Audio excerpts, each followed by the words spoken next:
আসসালামু আলাইকুম। বাংলাদেশ বেতার, রাজশাহী। স্থানীয় সংবাদ পড়ছি জিহাদ জনি।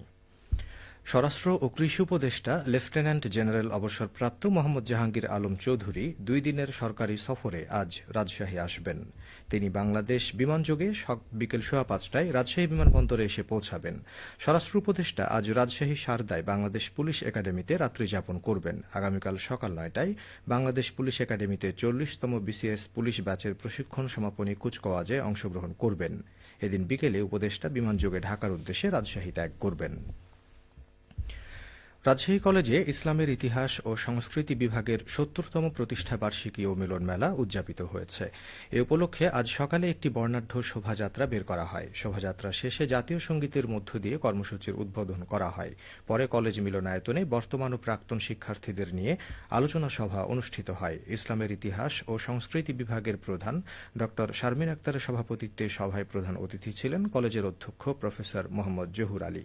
প্রধান আলোচক ছিলেন বিভাগের প্রথম ব্যাচের শিক্ষার্থী অধ্যাপক কামরুন রহমান। পরে সাংস্কৃতিক অনুষ্ঠানের আয়োজন করা হয়। Bangladesh army university of engineering and technology বাউটের 10তম প্রতিষ্ঠাবার্ষিকী উপলক্ষে ক্যাম্পাসে আজ চাকুরি মেলা অনুষ্ঠিত হয়েছে। ক্যাম্পাসের ফ্যাকাল্টি অ্যান্ড অফিসার্স পয়েন্টে মেলার উদ্বোধন করেন বিশ্ববিদ্যালয়ের উপাচার্য ব্রিগেডিয়ার জেনারেল মোহাম্মদ মিজানুজ্জামান। এ সময় উপাচার্য বলেন, প্রাতিষ্ঠানিক শিক্ষা প্রদানের মাধ্যমে বাউট শিক্ষার্থীদের কর্মমুখী করে গড়ে তোলা হয়েছে। এই মেলার মাধ্যমে ক্যাম্পাসের যোগ্য ও দক্ষ শিক্ষার্থীদের সাথে দেশে বিদেশে চাকুরি প্রদানকারী প্রতিষ্ঠানসমূহের মেলবন্ধন তৈরি করে দেওয়া হচ্ছে। এর ফলে উভয় পক্ষই উপকৃত হবে। অনুষ্ঠানে অতিথি ছিলেন বড়াইগ্রামের উপজেলা নির্বাহী অফিসার লায়লা জান্নাতুল ফেরদৌস। চাকুরিদাতা এবং চাকুরি প্রত্যাশী বাউট শিক্ষার্থীদের পদচারণায় মুখর হয়ে ওঠে এই মেলা। দিনব্যাপী মেলা দেশের স্বনামধন্য 15টি প্রতিষ্ঠান বাউট শিক্ষার্থীদের চাকুরির আবেদন সহ জীবন বৃত্তান্ত গ্রহণ করছে। শেষ বর্ষের শিক্ষার্থীদের জন্য এই মেলা ছাড়াও কুইজ প্রতিযোগিতা অনুষ্ঠিত হয়। এছাড়া 10ম প্রতিষ্ঠা বার্ষিকী উপলক্ষে ক্যাম্পাসে শোভাযাত্রা বের করা হয়, কেক কাটা হয় এবং দোয়া মাহফিলের আয়োজন করা হয়। জাতীয়তাবাদী তাঁতি দলের 45তম প্রতিষ্ঠা বার্ষিকী উপলক্ষে সিরাজগঞ্জে নানা কর্মসূচির আয়োজন করা হয়।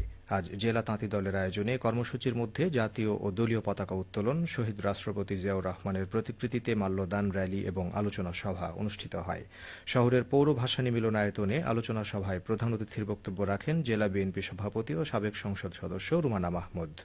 প্রধান অতিথি বলেন, তাঁত সমৃদ্ধ জেলা সিরাজগঞ্জ। এই জেলার তাঁতিদের সমস্যা সংকটে পাশে দাঁড়াতে হবে তাঁতি দলের নেতাকর্মীদের। জেলা তাঁতি দলের আহ্বায়ক আনিসুর রহমানের সভাপতিত্বে আরও বক্তব্য রাখেন বিএনপি জাতীয় নির্বাহী কমিটির সদস্য ও জেলা বিএনপির সাধারণ সম্পাদক সাইদুর রহমান বাচ্চু। নওগাঁয় জুলাই গণ অভ্যুত্থানে পেশাগত দায়িত্ব পালনকালে শহীদ সাংবাদিকদের স্মরণে আলোচনা সভা ও দোয়া মাহফিল অনুষ্ঠিত হয়েছে। গতকাল সন্ধ্যায় নওগাঁ জেলা সাংবাদিক ইউনিয়নের আয়োজনে শহরের মুক্তির মোড়ে স্থানীয় একটি রেস্টুরেন্টে অনুষ্ঠিত সভায় প্রধান অতিথি ছিলেন জেলা বিএনপির সদস্য সজীব বায়েজিদ হোসেন পলাশ। এ সময় বক্তারা বলেন, 2024-এর গণ অভ্যুত্থানে গণমাধ্যম কর্মীরা মহান দায়িত্ব পালন করেছেন। এ সময় দেশের বিভিন্ন স্থানে 5 সাংবাদিক শহীদ হয়েছেন এবং অনেক সাংবাদিক আহত হয়েছেন। এসব ঘটনার সুষ্ঠু বিচার, শহীদ পরিবারকে পুনর্বাসন ও আহতদের উন্নত চিকিৎসা নিশ্চিত করার দাবি জানান বক্তারা।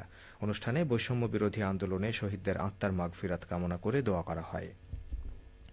জেলা সাংবাদিক ইউনিয়নের সভাপতি এস এম আজাদ হোসেন মুরাদের সভাপতিত্বে অনুষ্ঠানে সংগঠনের সাধারণ সম্পাদক আশরাফুল নয়ন, বীর মুক্তিযোদ্ধা সিরাজুল ইসলাম, নওগাঁ জেলা প্রেস ক্লাবের সাবেক সভাপতি কায়েস উদ্দিন, বৈষম্য বিরোধী ছাত্র আন্দোলনের সদস্য ফজলে রাব্বি, সুজনের নওগাঁ জেলা শাখার সভাপতি মোফাজ্জল হোসেন বক্তব্য দেন। নাটোরের সিংড়া উপজেলা কল্যাণ সমিতি ঢাকার আয়োজনে 2 দিনব্যাপী ফ্রি মেডিকেল ক্যাম্প ও চক্ষু শিবির অনুষ্ঠিত হচ্ছে।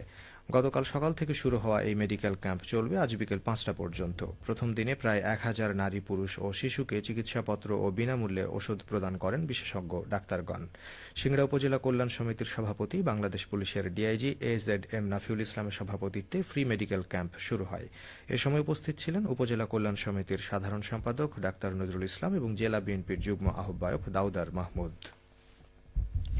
সবশেষ আবহাওয়া। আজ রাজশাহীতে সর্বোচ্চ তাপমাত্রা ছিল 30.7 ডিগ্রি এবং সর্বনিম্ন 17.3 ডিগ্রি সেলসিয়াস। বিকেল 3টায় বাতাসে আপেক্ষিক আর্দ্রতার পরিমাণ ছিল 86%। রাজশাহী ও পার্শ্ববর্তী এলাকায় আজ সূর্যাস্ত সন্ধে 6টা 3 মিনিটে। সংবাদ শেষ হল। আমাদের পরবর্তী স্থানীয় সংবাদ সন্ধে 7টায়।